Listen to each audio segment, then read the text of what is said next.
Hello नमस्कार दोस्तों, bright classes के यूट्यूब चैनल पर आप सबका स्वागत है। मैं लियाकत अली आज आपके लिए हिंदी सब्जेक्ट शुरू करने जा रहा हूं।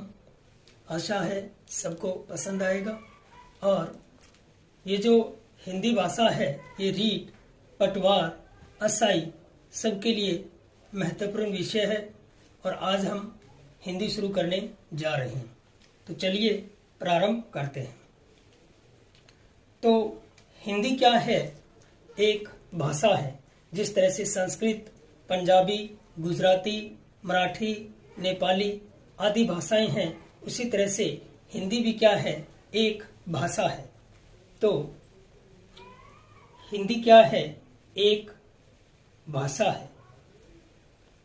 तो अब हमें ये पता होना चाहिए कि भाषा क्या है। तो यदि इस भाषा शब्द की बात करें तो जो भाषा शब्द है ये संस्कृत की भाष धातु से बना है। भाषा शब्द जो है ये संस्कृत की भाष धातु से बना है, जिसका हम अर्थ देखें तो जिसका अर्थ होता है विचार प्रकट करना, विचार प्रकट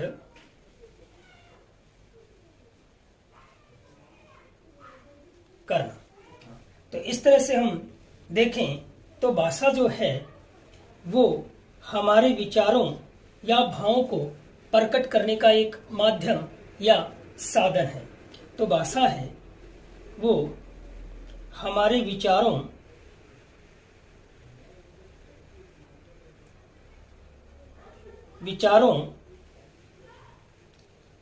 और भावों को प्रकट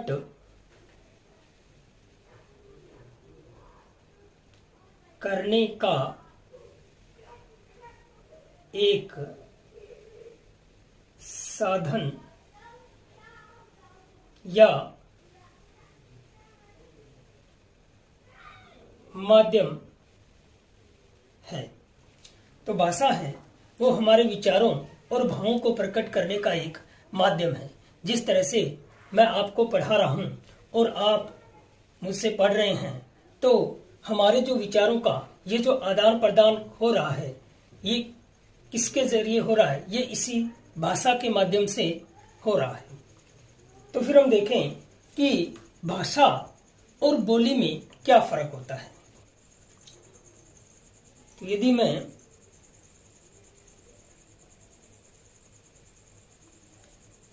भाषा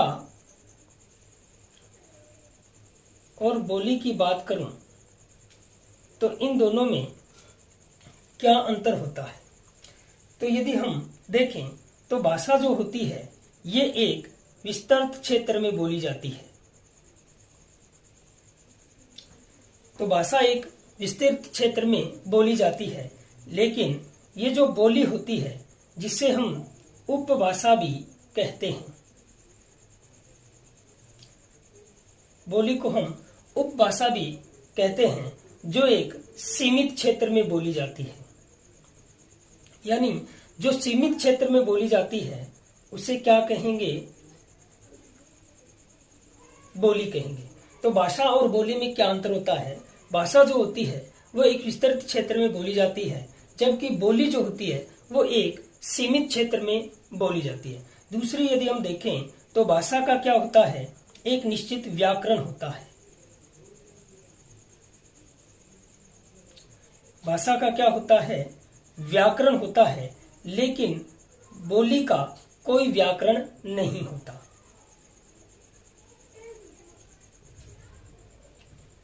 तो बोली का कोई व्याकरण नहीं होता। यदि हम बात करें, भाषा जो होती है इसका एक शब्दकोश होता है।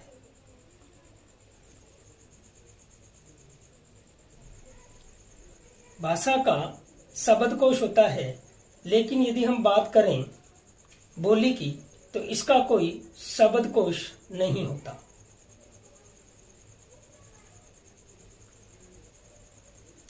तो भाषा का शब्दकोश होता है, लेकिन बोली का कोई शब्दकोश नहीं होता। यदि हम अन्य अंतर देखें तो भाषा में क्या होता है, साहित्य लिखा जाता है। भाषा में साहित्य लिखा जाता है, जबकि बोली में साहित्य नहीं लिखा जाता।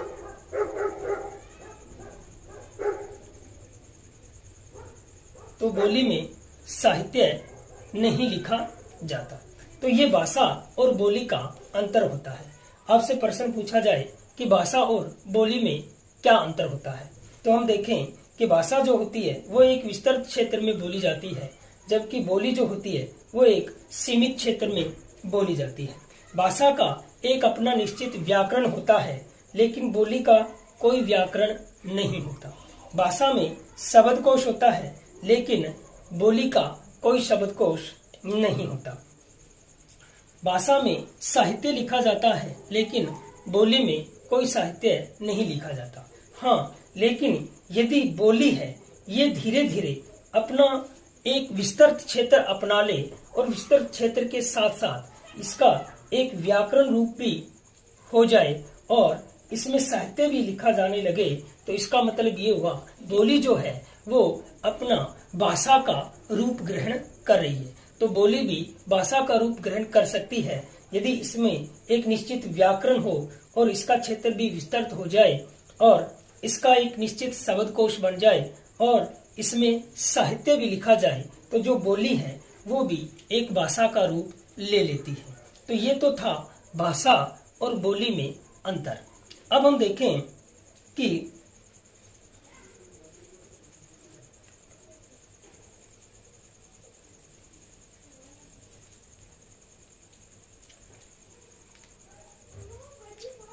भाषा के प्रकार कितने। अब हम देखते हैं भाषा के प्रकार।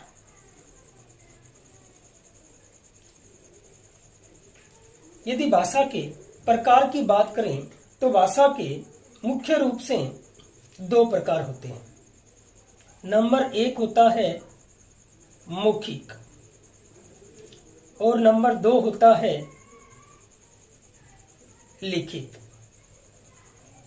तो भाषा के दो रूप होते हैं, मौखिक और लिखित। मौखिक जिसको हम बोलते हैं, यानी भाषा का ध्वनि रूप जो होता है, यानी जो हम बोलते हैं वो भाषा का कौन सा प्रकार होता है, वो भाषा का मौखिक प्रकार होता है। और जब इन ध्वनियों को हम एक निश्चित चिन्ह दे देते हैं, इन ध्वनियों को हम एक निश्चित चिन्ह दे देते हैं, यानी ध्वनियों को चिन्हों में लिख देते हैं, और इन चिन्हों में लिखना ही कौन सा रूप कहलाता है, लिखित रूप कहलाता है। तो जब हम इन ध्वनियों को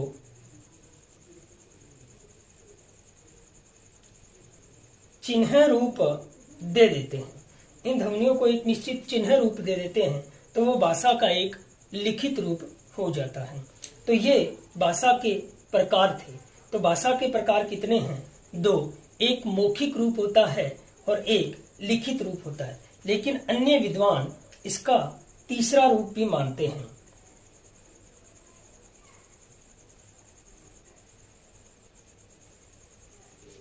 अन्य विद्वान इसका तीसरा रूप भी मानते हैं, जिसे हम सांकेतिक भाषा कहते हैं।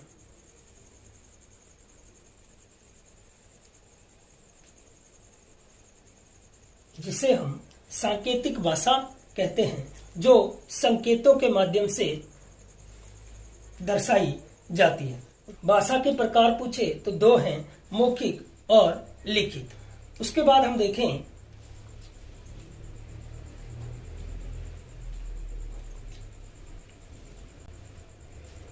व्याकरण किसे कहते हैं।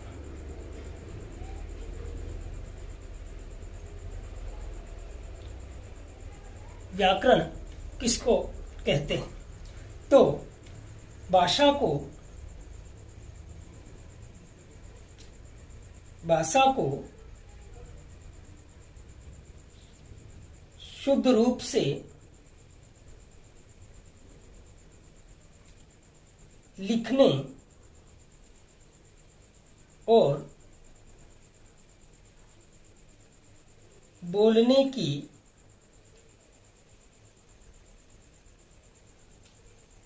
जानकारी देने वाले शास्त्र को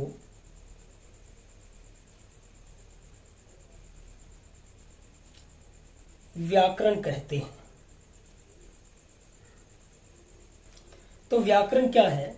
व्याकरण भाषा को शुद्ध रूप से लिखने और बोलने की जो जानकारी देता है। भाषा को शुद्ध रूप से लिखने और बोलने की जो शास्त्र हमें जानकारी देता है, उस शास्त्र को व्याकरण कहा जाता है। उस शास्त्र को क्या कहा जाता है? व्याकरण कहा जाता है। तो हमने भाषा किसे कहते हैं और भाषा के कितने प्रकार होते हैं और भाषा और बोली में क्या फर्क होता है और व्याकरण किसको कहते हैं, यहाँ तक पढ़ा। अब हम आगे देखते हैं कि भाषा को जिन चिन्हों के माध्यम से लिखा जाता है, भाषा को जिन चिन्हों के माध्यम से लिखा जाता है, उन चिन्हों को क्या कहते हैं? लिपि कहा जाता है। भाषा को जिन चिन्हों के माध्यम से लिखा जाता है, उन चिन्हों को लिपि कहा जाता है। तो फिर हिंदी भाषा की लिपि कौन सी है? प्रश्न पूछे कि हिंदी भाषा की लिपि कौन सी है, तो हिंदी भाषा की जो लिपि है वो है देवनागरी। तो हिंदी भाषा की जो लिपि है वो देवनागरी है। अन्य कौन सी भाषा है जिनकी लिपि देवनागरी है? प्रश्न पूछा जा सकता है कि अन्य कौन सी भाषा है जिनकी लिपि देवनागरी है। यदि अन्य भाषा की यदि हम बात करें तो इसमें संस्कृत,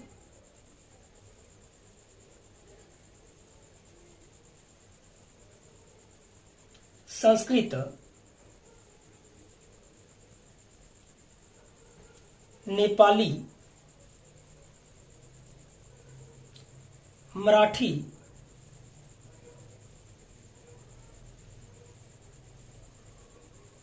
और कोंकणी, यानी संस्कृत, नेपाली, मराठी और कोंकणी, इन भाषाओं की जो लिपि है वो लिपि कौन सी है? देवनागरी है। और हिंदी की लिपि भी कौन सी है? देवनागरी है। अब हम देखें कि भाषा की इकाई कितनी होती है। यदि हम बात करें भाषा की इकाई की, प्रश्न पूछा जा सकता है कि भाषा की कुल कितनी इकाई होती है, तो भाषा की कुल 5 इकाइयां होती है। तो भाषा की कुल 5 इकाई होती है और वो 5 इकाई कौन कौन सी होती है? तो नंबर 1 होती है ध्वनि। नंबर 1 ध्वनि। नंबर 2 वर्ण। नंबर 3 शब्द। नंबर 4 पद। और नंबर 5 और इसकी अंतिम जो इकाई है वो है वाक्य। तो ये हिंदी की 5 इकाइयां होती है। प्रश्न पूछा जा सकता है कि हिंदी की कुल कितनी इकाइयां होती है, तो हिंदी की कुल 5 इकाइयां होती है। ध्वनि, वर्ण, शब्द, पद और वाक्य। यदि हम देखें तो जो ध्वनि है ये भाषा की एक मौखिक इकाई है और वर्ण जो है ये भाषा की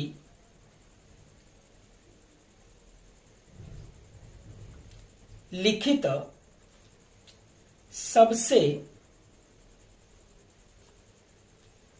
छोटी इकाई है।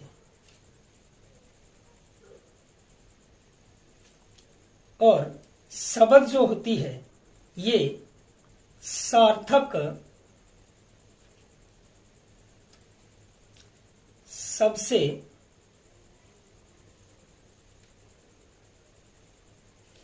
छोटी इकाई है। और पद जो होता है ये शब्द ही होते हैं, लेकिन जब शब्दों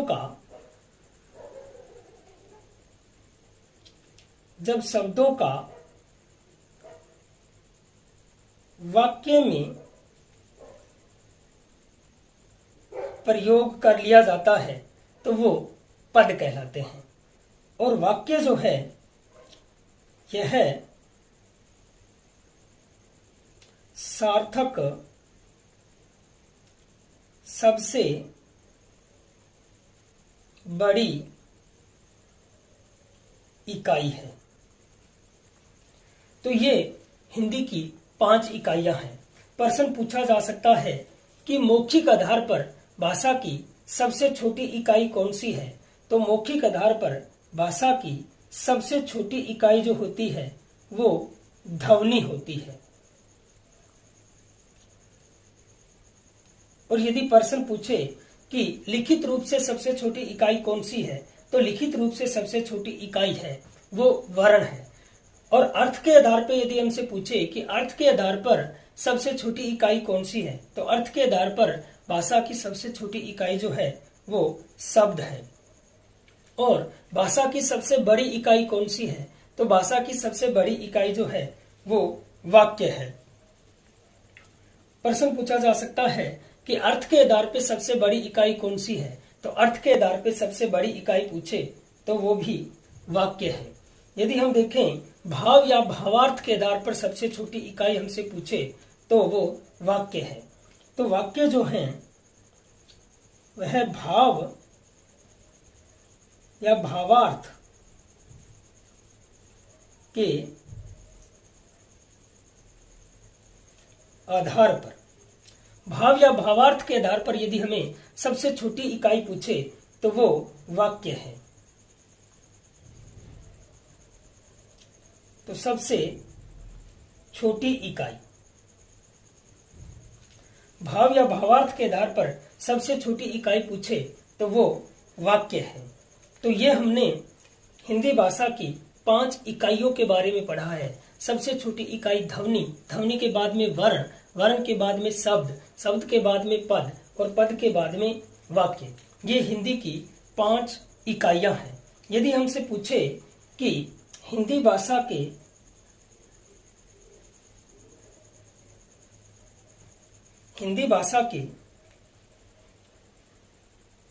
अंग कितने हैं,